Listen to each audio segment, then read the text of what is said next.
É um prazer para mim estar presente aqui nesse momento. Eu sou engenheiro florestal de formação e professor da Universidade Rural do Rio de Janeiro e também consultor aqui do projeto.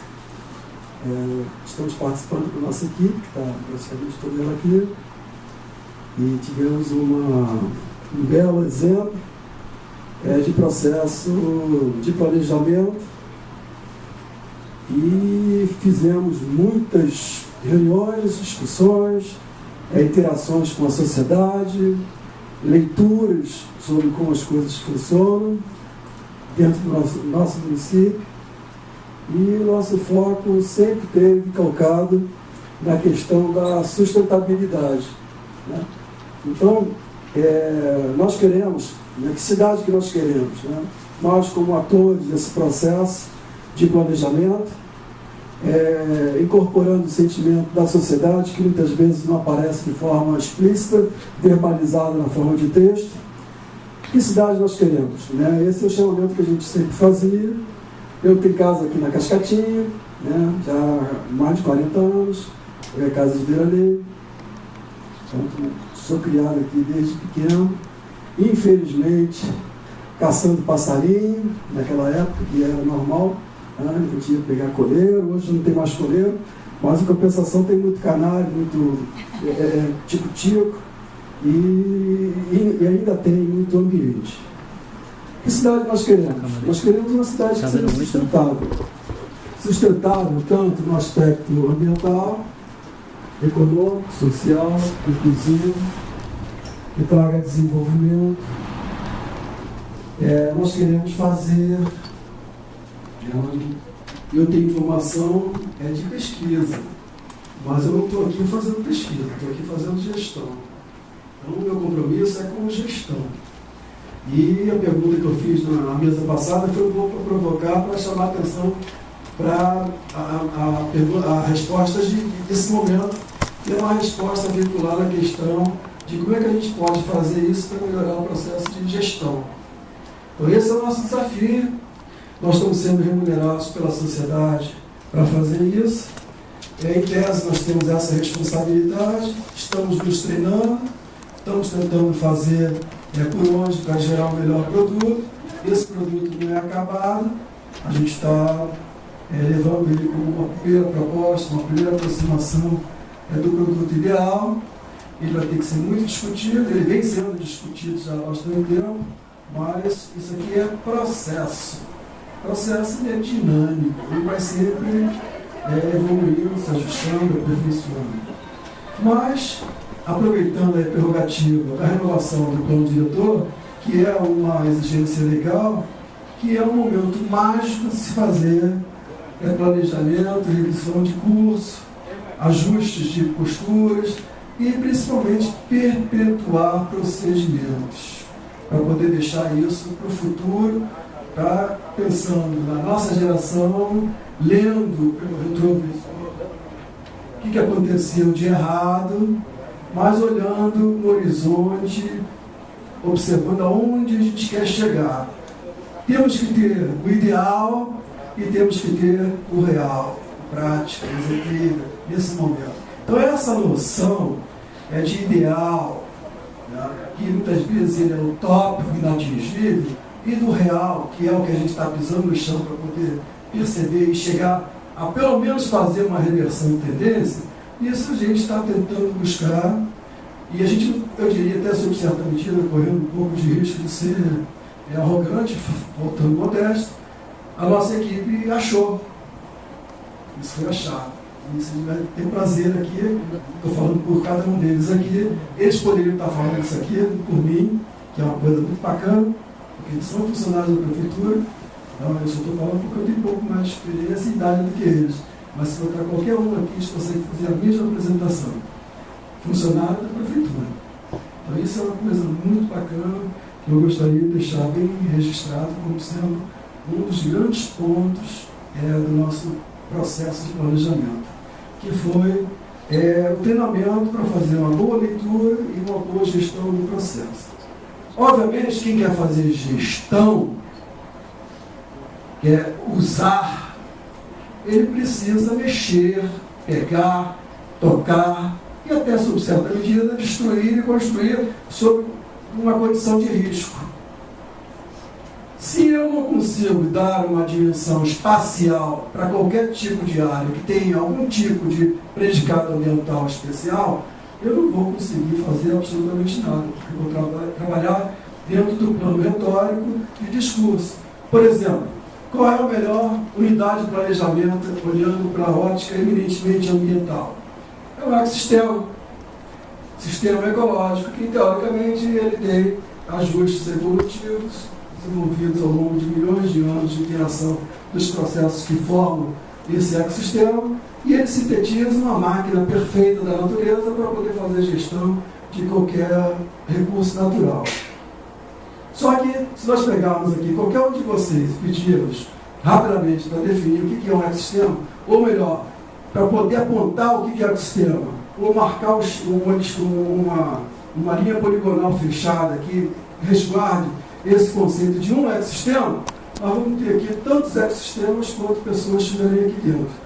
E como é que eu vou fazer gestão de um processo que ninguém se entende para poder marcar isso? Isso fica uma confusão, bala de gato.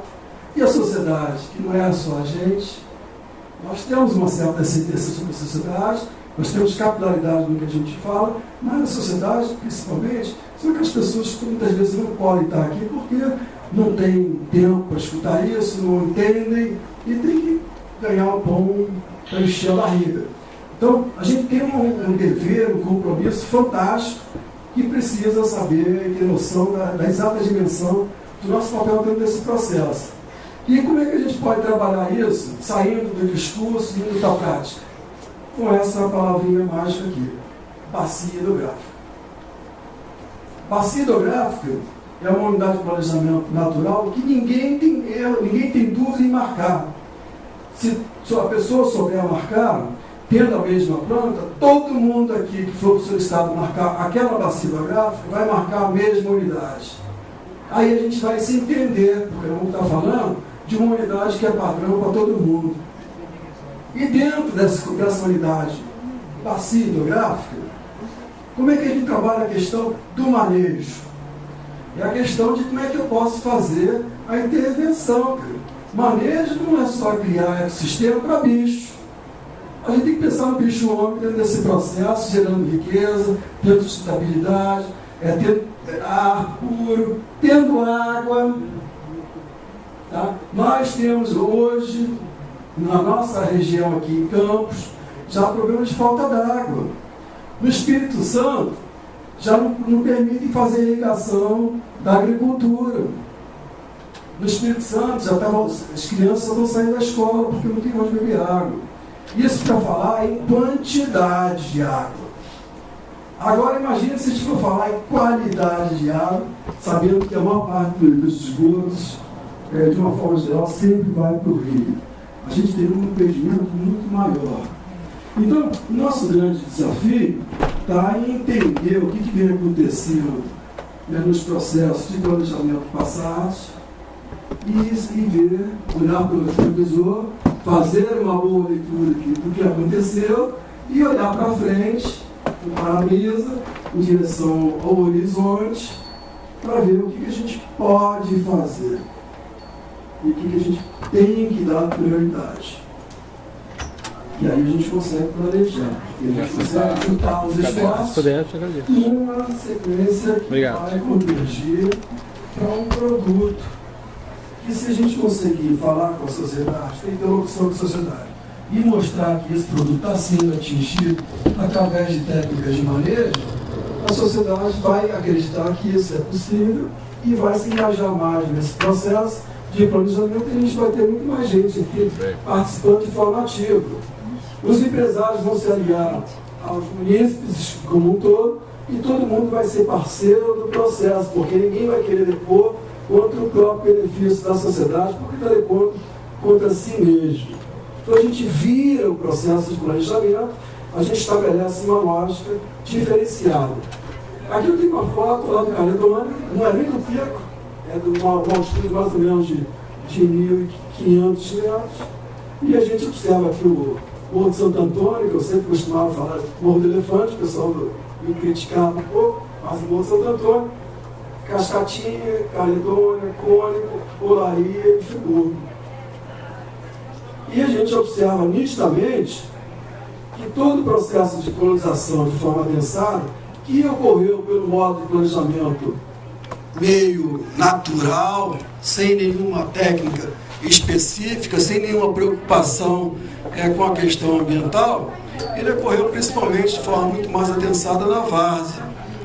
E a gente começa a criar algumas configurações perigosas, porque a várzea é o lugar que recebe água das bacias de captação e muitas vezes pela construção, muitas vezes adensada, e inclusive ocupando os espaços nas planícies de inundação, a gente começa a ter surtos de inundações que a gente tende a atribular algumas causas que não são muito objetivas, não muito bem amarradas.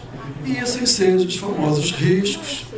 E muitas vezes a gente, se não trabalhar no agente causal, eu não vou conseguir identificar a solução, eu não vou conseguir chegar numa proposta de solução. Então, nós temos a cidade de Friburgo, situada na cabeceira da encosta, na vertente do lado direito do Paraíba, que é igualzinho à cidade de Teresópolis, Petrópolis, Pati de Alferes, esqueci o nome daquela cidade turística que tem ali perto do lado de Pati de Alferes, Miguel Pereira. Todas elas têm, teoricamente, a mesma disposição topográfica que só está vendo da cadeia de montanhas que compõe a bacia do Rio Paraíba, que constitui 52% do estado do Rio de Janeiro, e que não tem como trazer água do Rio Paraíba, porque é impraticável em termos de custo e é uma água também que não tem lá essa qualidade que seja digna de se buscar. Então, são regiões que têm predicados ambientais diferentes. Miguel Pereira se notabiliza como sendo a cidade que tem o melhor clima do mundo. Por quê? Não chove. E está numa posição muito parecida com a nossa. E a nossa, na região de Demoçã, ali na Polícia Rodoviária, em Teodoro de Oliveira, ali chove quase 3.000 milímetros, mais de 2.500 milímetros. Um pouco mais para cima, chove quase 3.000 milímetros. Então, nós temos regiões que chove muito aqui, numa situação topográfica muito parecida, e regiões que chove muito pouco, numa situação topográfica muito parecida em Miguel Pereira. Por quê? Se a gente não começar a analisar todos esses procedimentos, e a gente não começar a entender os porquês, será que nós vamos conseguir fazer uma boa gestão, um bom manejo? O que é um bom manejo? Um bom manejo é respeitar as individualidades de cada um dos setores que compõem a bacia hidrográfica, que exerce uma determinada função, e essa função tem que ser respeitada se é que a gente quer ter água de boa qualidade e em boa quantidade. Uma bacia hidrográfica não sabe falar, como a gente, mas ela fala de outro jeito. Quando ela manifesta um processo erosivo, um vassourocamento, por exemplo, o que ela está dizendo para a gente? Caramba, vocês estão me usando de uma forma errada, vocês estão superdimensionando a minha capacidade de suporte, eu não estou aguentando e eu vou manifestar através desse processo erosivo uma sinalização de que me respeite, porque senão vai piorar. Eu preciso saber fazer a leitura do que está acontecendo em cada uma das bacias hidrográficas.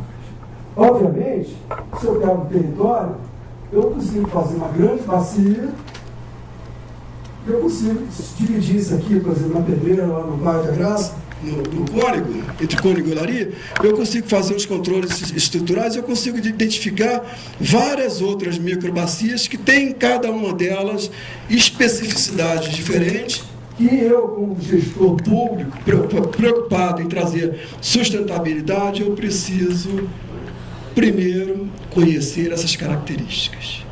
Depois, eu preciso, reconhecendo essas características, essas habilidades funcionais, esse comportamento em produzir água de boa qualidade, para garantir, inclusive, a sobrevivência, eu preciso respeitar e estabelecer um uso compatível com essa capacidade de carga. Isso é manejo. Isso tem que estar incorporado no plano. No plano anterior, tinha alguma coisa já de bacias. E isso aí, como eu disse para vocês, não existe plano ruim nem plano bom. Esses planos sempre vão estar sendo modificados à luz de novos conhecimentos, de novas percepções, à luz de a gente querer crescer e aprimorar, e principalmente, muitas vezes, em função dos problemas que vão surgindo. Então, é nessa linha que eu venho falar um pouco para vocês.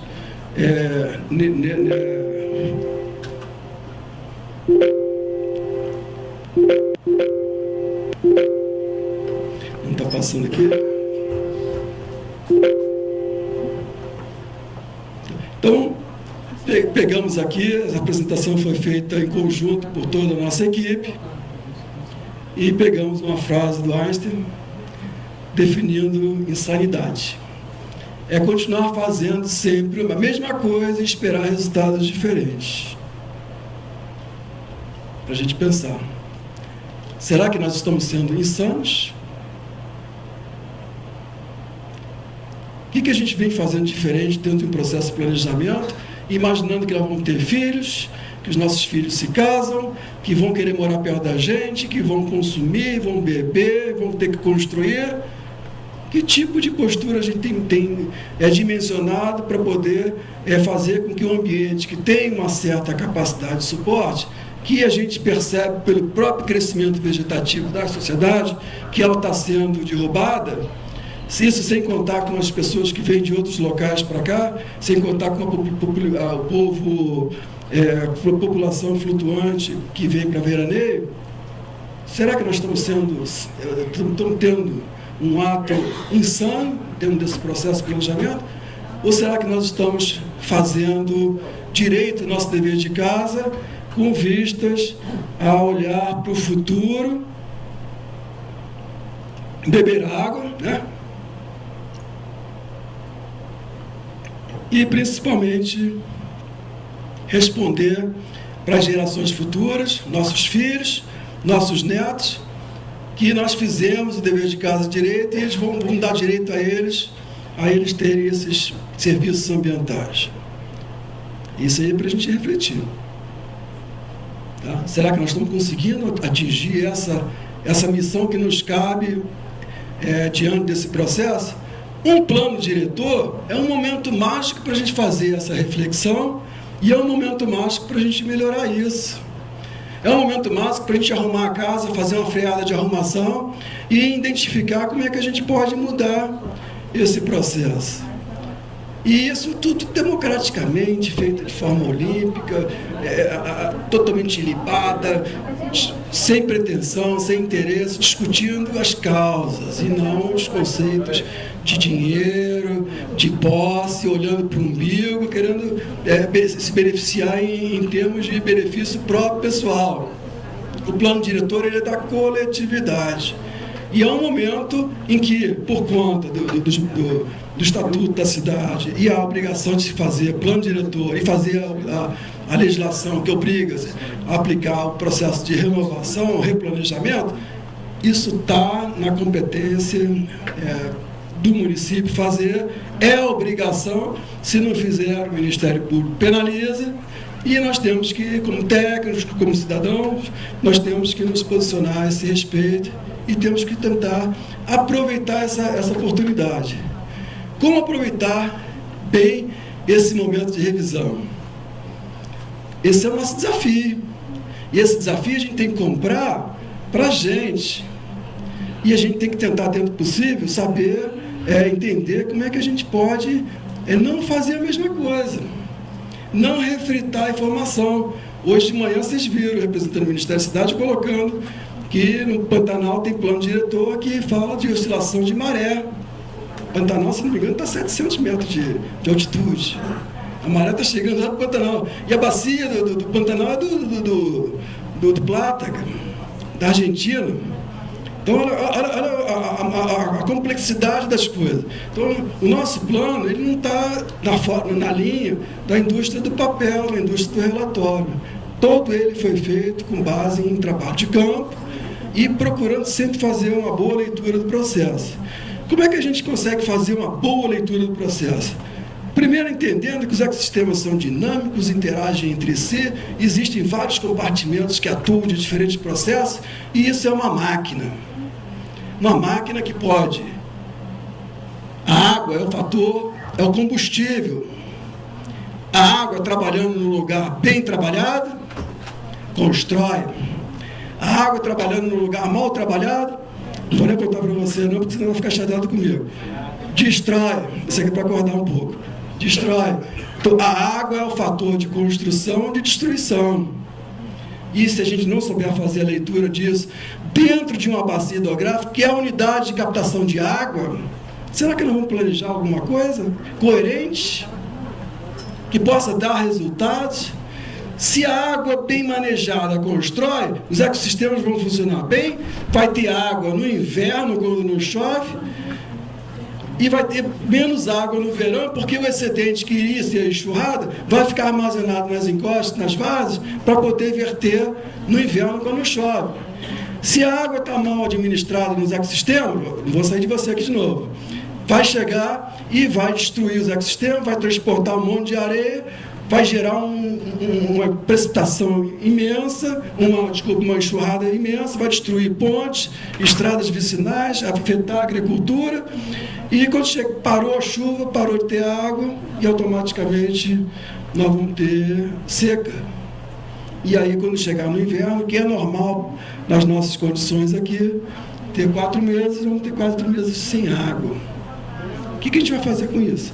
Qual é o tipo de empreendimento que vai querer vir para Friburgo se não pode subsistir porque não tem água? Não pode funcionar porque não tem água. Será que captar água da chuva nos telhados para poder ter uso industrial resolve? Qual é a cidade que faz isso como atividade complementar, como atividade econômica básica? Se faz muito disso para fazer irrigação de jardim e outras coisas complementares. Então, o desafio ele é muito grande. E quando eu viro esse desafio para trabalhar dentro do conceito de bacia hidrográfica, ele fica um pouco mais claro e a gente consegue entender essa máquina funcionando através dessa trapezonga toda aqui, onde está tudo integrado entre si, tudo é harmônico e fala entre si. A gente vai falar sobre esses processos dentro de uma bacia. E dentro de uma bacia a gente vai botar o homem lá dentro. E o homem vai ter que trabalhar, vai ter que gerar renda, vai ter que ficar rico, seria bom que ficasse rico, mas vai gerar imposto, vai repartir para as pessoas, e aí a gente traz um surto de desenvolvimento, né? Um surto virtuoso. Se a gente não fizer isso, a gente vai para o surto vicioso, e a gente só vai caindo o tempo todo. Então, como é que eu consigo entender isso numa cidade que tem tantos anos e que tem uma vida própria, e eu não consigo nem olhar para o lado, cara? O que Teresópolis tem de diferente de Friburgo em termos de conformação orográfica? Nada. Quantas indústrias tem em Teresópolis? Praticamente nenhuma. Teresópolis vive de quê? A agricultura. A agricultura de Teresópolis não tem água. Teresópolis bombeia água em 300 metros do rio abaixo, água servida.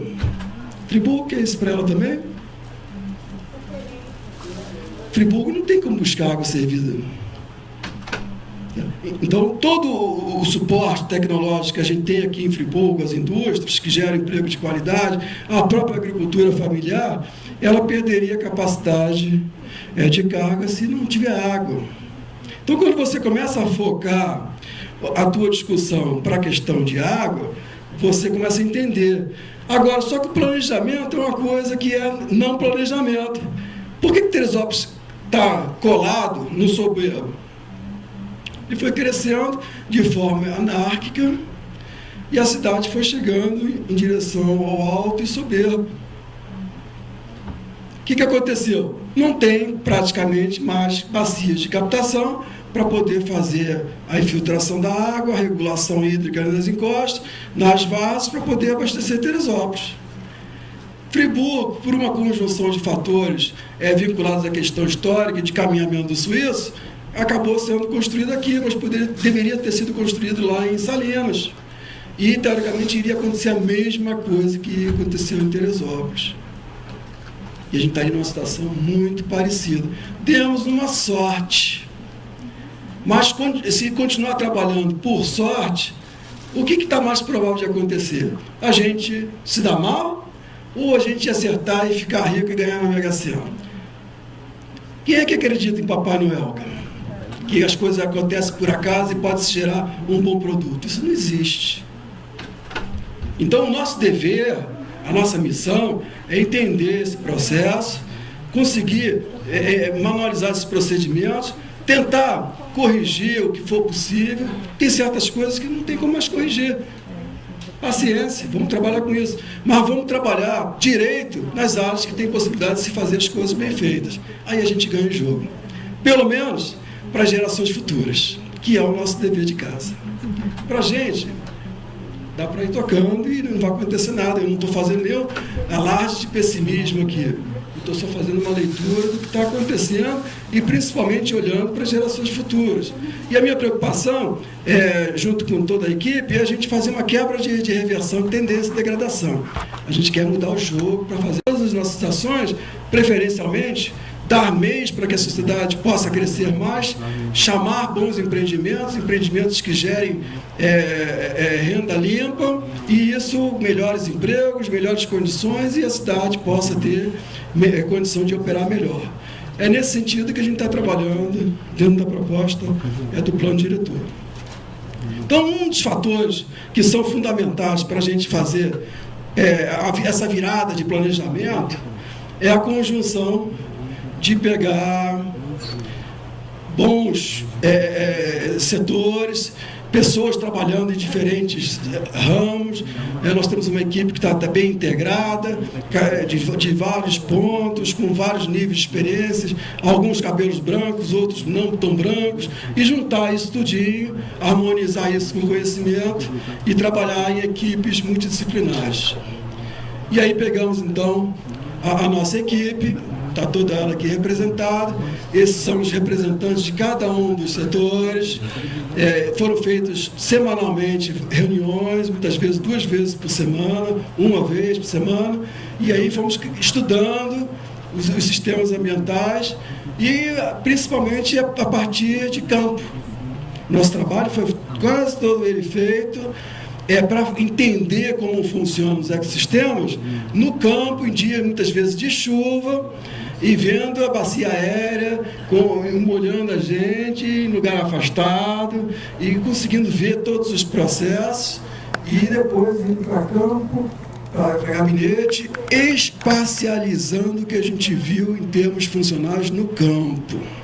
Então a gente procurou em 2 fases. A primeira fase foi construir, materializar, identificar e divulgar bem os processos hidrológicos vinculados à gestão da água dentro da bacia. Como é que isso funciona? E depois a segunda fase foi como é que nós conseguiremos mapear, dar uma dimensão espacial às áreas que têm maior significado hidrológico, que podem ser prioritárias para um processo de planejamento para poder garantir a vida para gerações futuras. Então esse foi o tamanho do nosso desafio. Isso foi feito com interlocução junto com a sociedade, fazendo trabalho de planejamento participativo, estudando os processos, por exemplo, aqui no loteamento do condomínio do lago, casas inundadas, estudando como é que esse limão pode ser transformado numa limonada. Uma enchente é o excesso de água que chega abruptamente no mesmo local que tem um ponto de estrangulamento. Mas se essa água toda passasse e fosse embora, rio abaixo, essa água não ficaria na bacia. A bacia é um sistema aberto. A água que entra e sai e vai embora, tchau, perdeu. Então eu preciso administrar a água dentro da bacia. E o que pode ser enchente, se eu trabalho bem e deixo ela dentro da bacia, quando chegar no inverno e não tiver chuva, eu vou usar essa água, porque esse excedente de água que está infiltrado ali, que está preso nas partes mais altas, vai vertendo para cá e vai me garantindo perenidade, que é o que eu estou querendo. Então, tudo isso foi visto, tudo isso foi espacializado. Eu convido vocês a irem com bastante calma, olhar a seção dos mapas lá na cobertura, está tudo exposto. Pode olhar, se precisar de ajuda para entender e conversar, consulte aqui os nossos colegas. Então, vale a pena, porque isso foi a base física, trabalhando esse conceito de serviços ambientais, que a gente incorporou e botou na lei. Já está tudo escrito e está tudo transformado em instrumentos jurídicos para botar para acontecer. Então, esse plano, como o representante do Ministério da Cidade colocou, esse plano vai virar referência. E a gente precisa da sociedade entendendo bem o que a gente está fazendo, porque se a sociedade percebe o que está sendo feito e tem dimensão daquela consequência, ela vai parar de reclamar e ela vai ajudar a fazer a gestão, que é o que a gente precisa. A gente para na padaria para tomar um cafezinho, um pão com manteiga, o cara começa a dizer que está tudo ruim, nada presta, parará, parará. Mas ninguém quer tomar uma atitude proativa de tentar fazer alguma coisa para poder fazer acontecer. Mas por quê? Porque não tem conhecimento básico. E esse conhecimento básico nós fizemos, nós temos várias apresentações prontas para poder ser difundida, para poder conscientizar as pessoas e transformar isso em informações bastante simples de ser entendida, numa linguagem bastante gráfica, que a gente vai tentar fazer essa parte, isso também é nosso desafio. Então, o plano anterior existe, ele rodou, e agora nós estamos num processo de melhoria sucessiva. Esse plano que a gente está fazendo é bom, mas não é ótimo, e aí ele só vai aperfeiçoando no tempo. Então a gente não quer ter a pretensão de ser o melhor plano do mundo. Obviamente que se vocês... Opa, eu passei, agora passou, volta para mim, vou deixar você passar. Então, esse plano mostra aqui que na época de 1930, pelo Fordinho, já a questão do movimento de massa, a questão da enchente, já era uma realidade. Se a gente comparar o adensamento populacional daquela época com o de hoje, será que a gente pode imputar só o adensamento populacional como um fator de desarranjo desses ecossistemas? Ou será que nessa região aqui se colheu esse produto 1930 por conta de uma falta de habilidade da própria bacia de conter enxurradas, porque tinha muito afloramento rochoso e numa determinada chuva muito forte, pedra não tem infiltração e o escoamento superficial é abrupto. E sendo abrupto, ele converge por cima da calha e chega no mesmo local e gera o transbordamento nas áreas de várzea. Foi a cidade que foi mal colocada ou é o impacto que está gerando esse problema? Então, são coisas que a gente tem que estar avaliando, entendendo, tendo um processo histórico para poder dimensionar o planejamento. As questões dos movimentos de massa, muitos deles se verificam em bases de morro, muitas vezes são solos rasos, né, que têm uma pequena e foram fortemente intervidos, e eles, na medida que tem momento de infiltração, eles geram escorregamentos naturalmente, pelo aumento de peso, lubrificação das camadas de contato, e isso aqui no município é uma regra. Existem 2.550 e pouco, ele tem o número certinho, o Pedrinho tem o número certinho, 2.560 por aí, cicatrizes de processos erosivos recentes, remanescentes das enxurradas de 2011. Ou seja, a probabilidade que ocorra um novo evento nesses mesmos locais ela é muito grande. Então, isso vai acontecer, está tudo mapeado, tem normatização para trabalhar com tudo isso e tem propostas de transformar isso numa solução também. A crise de escassez hídrica, eu não preciso falar para vocês, quem mora aqui em Friburgo sabe o que é isso, sabe quanto é que custa o preço da água, né? Sabe como é que funciona, mas já são registros mais ou menos recentes, recolhidos na mídia, que dão conta de que a cidade tem problemas de água. em que pese todo mundo achar que a água aqui não é fator limitante. Mas, quando um grande empreendimento vem se localizar, ele estuda tudo, inclusive a oferta de fatores ambientais, condições de meio e segurança ambiental. Tem segurança jurídica e segurança ambiental. E isso entra dentro do processo. Bom, associado a isso tudo, tem uma coisa que complica ainda mais, que são as questões dos adventos das mudanças climáticas, que é uma coisa que todo mundo fala e ninguém consegue perceber isso muito claramente.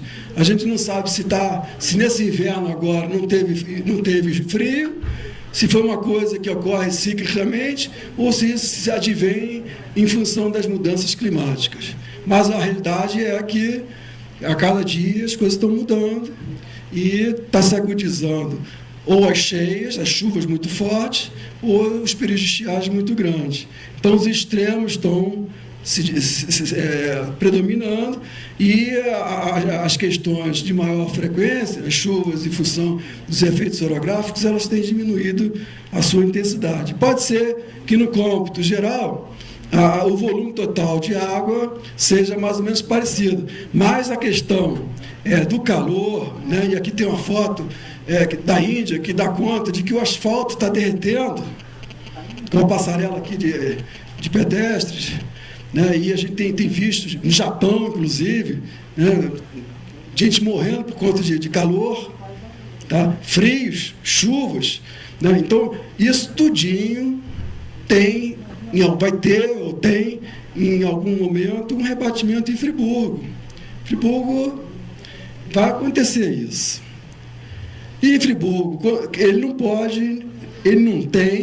tem competência para fazer nenhuma modificação nessas mudanças climáticas, porque isso aí é um efeito planetário. Então, já que ele não pode arbitrar sobre essa condição, o que Friburgo tem que fazer? Qual é o dever de casa que Friburgo tem que fazer? Ele tem que dotar os seus ecossistemas de resiliência para poder suportar essas características. E, em função disso, ele vai conseguir, teoricamente, atravessar melhor essa crise e vai conseguir, com isso, gerar mais tranquilidade, mais segurança ambiental para as pessoas. Então, tudo isso está acontecendo no mundo real, né? Todo dia a gente vê notícias disso e a gente pensa que é uma coisa que não nos afeta. Afeta, sim, e bastante. Então, para começar a trabalhar com isso, o que nós fizemos? Nós definimos aqui uma ideia bastante simples do que é bacia hidrográfica. E é uma área delimitada por divisores topográficos, onde tem uma drenagem principal e toda chuva que cai dentro dela converge para uma drenagem principal. Obviamente, quando eu falo de uma área urbana, um bairro, um município, um centro, eu estou falando de um pequeno trecho dentro da bacia. Antigamente, os planos diretores eles eram das cidades.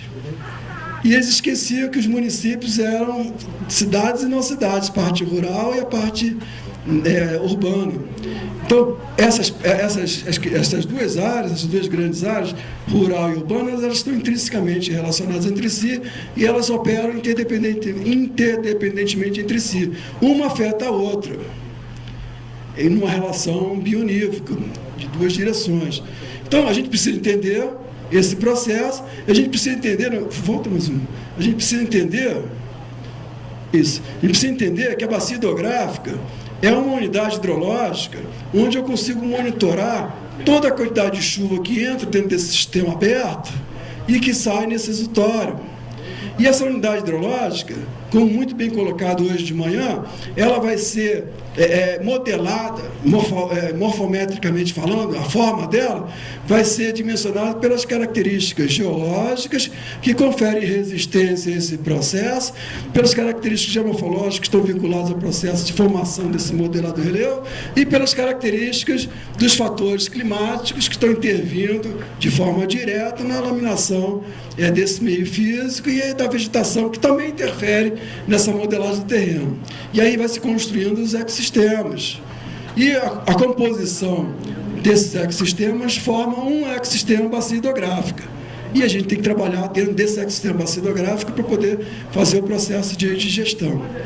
A bacia hidrográfica Friburgo está localizado exatamente aqui, na cabeceira do rio Macaé de Cima e dos dois rios. Os dois rios pertencem à bacia do Rio Paraíba. Friburgo tem exatamente 64% do município dentro da bacia do Rio dos Rios. Bom Jardim tem 100%, Cordeiro tem 100%, São Sebastião do Alto tem 100%, Cardoso Moreira tem 33%, Duas Barras 88%, Macuco 38%, Santa Maria Madalena 34%, São Fidélis 24% e Trajano de Moraes 55% da bacia. Beleza. Então, tudo que a gente fizer em Friburgo vai estar afetando esses municípios. Se a gente maneja mal Friburgo, a gente morre e também influencia nos outros, prejudica os outros. É uma responsabilidade.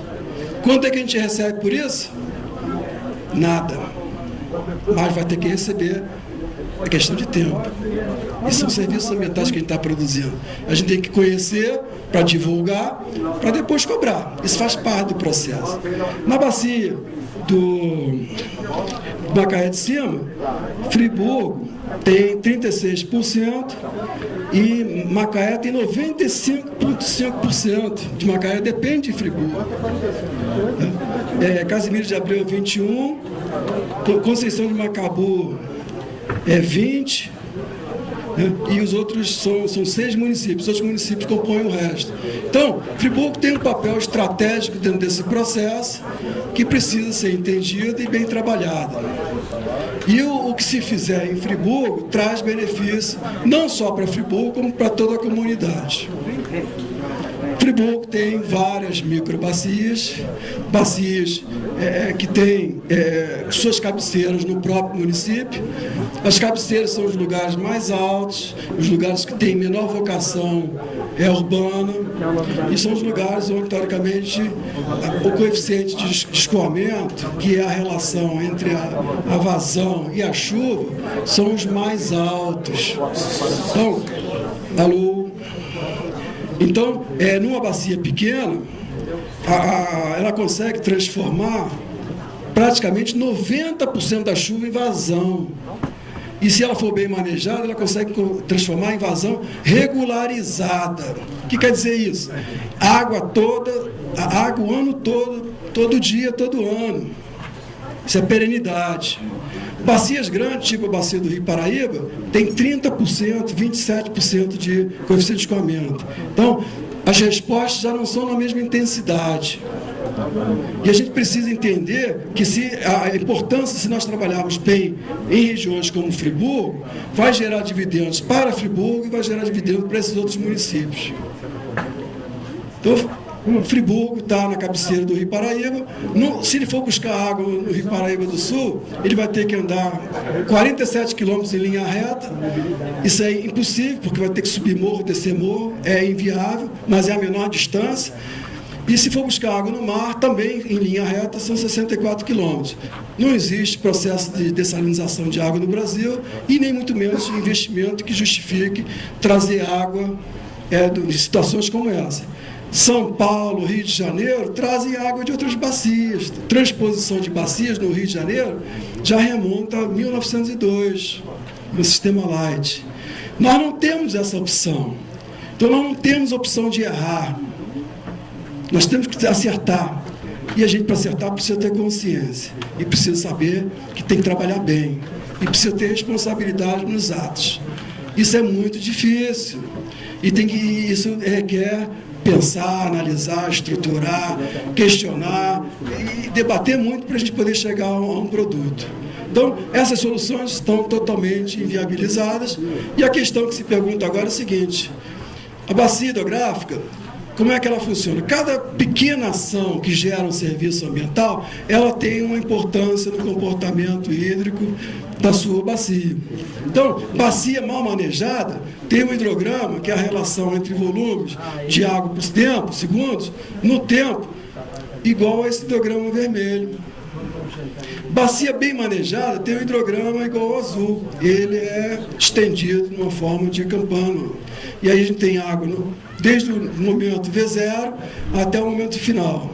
Cada tipo de serviço ambiental que a gente consegue trabalhar vai gerando um plus que vai transformando a bacia de mal manejada para bem manejada, se o caminho for de construção. Se o caminho for de destruição, ele vai fazendo o caminho reverso. Para degradar é fácil. Na medida que eu venho construir um telhado de uma casa, impermeabilizo um terreno, faço um loteamento mal feito, ele tornou impermeável, toda aquela água da chuva vai imediatamente para o rio e depois vai gerar passivo lá nos rios. Então, a situação de água em Friburgo, ela é complexa, eu não vou trabalhar, questão de alagamento vocês conhecem, a seca também vocês conhecem, a questão de serviços ambientais são as questões que nós estamos trabalhando agora como variável de instrumento de manejo. Nós identificamos quais são as principais variáveis que interferem na produção de água, na gestão de água dentro do território e que estão intrinsecamente relacionados com os usos que se façam. Se o uso for bom, vai melhorar a condição da oferta de serviço ambiental.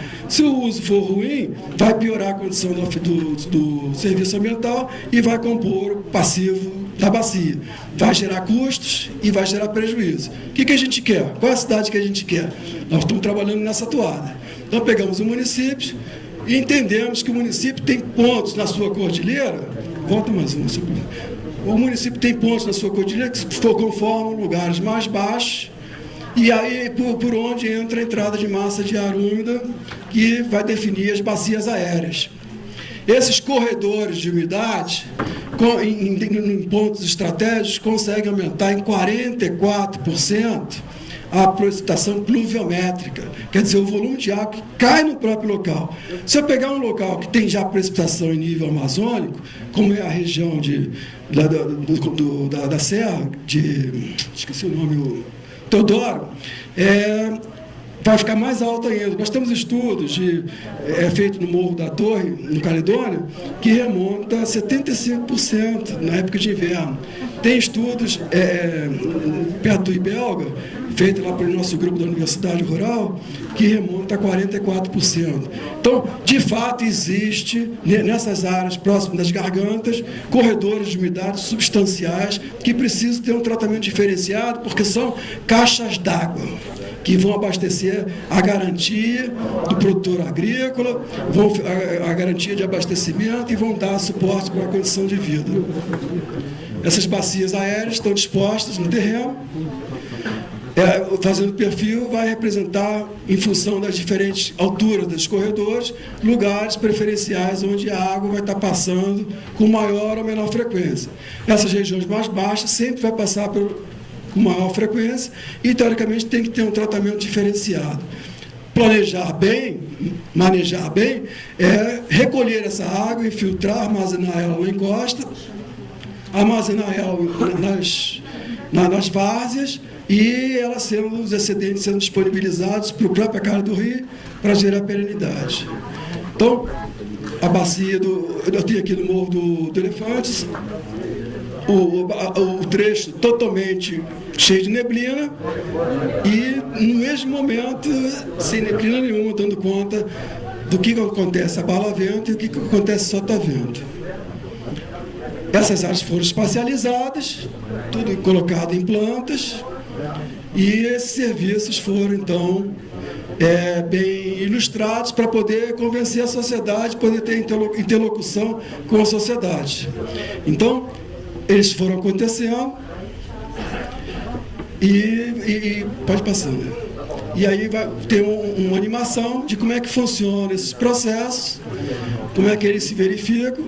Se eu não tivesse esse tipo de floresta aqui, automaticamente toda essa flecha azul aqui, ela estaria indo para cá imediatamente, ou seja, gerando enxurrada, o que estaria, além disso, causando movimento de massas, impactos, destruindo estradas, pontes, estradas vicinais e só gerando passivos.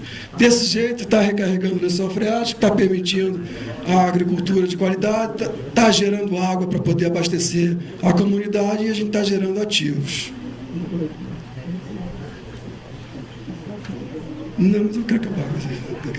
Então, eu tenho aqui a explicação de forma bem didática de como é que esses processos ocorrem em Friburgo, a recarga dos freáticos a partir das várzeas, a recarga dos freáticos a partir das áreas na base dos afloramentos rochosos, principalmente os afloramentos rochosos voltados para as gargantas, para gerar maior intensidade, porque a gente tem que viabilizar as áreas onde a gente pode se fazer alguma coisa e tentar impedir as áreas onde existe uma maior oferta e disponibilidade de recursos ambientais para a gente gerar mais serviços ambientais. Isso é manejo, tá?